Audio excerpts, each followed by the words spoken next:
And then there's a posterior lip view. So you bring the transducer back to see the posterior lip, which is just the cartilaginous part of the acetabulum, and there should be no femoral head at that point. If the hip is actually subluxating backwards, then the posterior lip view will include some femoral head, and then you know that the hip is abnormal. The other thing is the hip can become dysmorphic and start to look abnormal.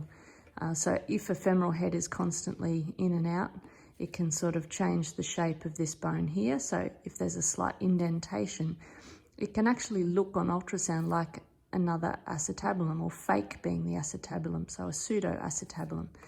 So you've got to be very careful with transducer placement. So a hip that's constantly out here in a kid with DDH can produce a little concave change here.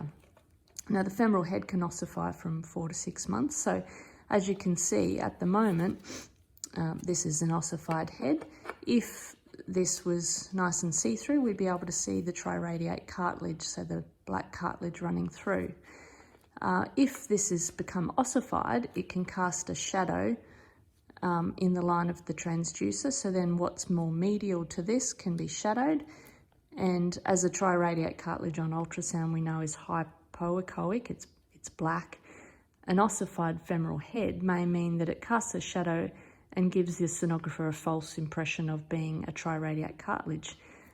So there is an age limit to performing these ultrasounds. So beyond 6 months, we do need to be really careful that we're not getting a false positive. The other big misgiving about ultrasound is how much pressure do you put on the infant. So if they're lying flat and the hip is already dislocated before you start the examination, and you go and put the transducer laterally and push really hard and force the hip where you want it, then every chance it reduces and you miss seeing the dislocated hip.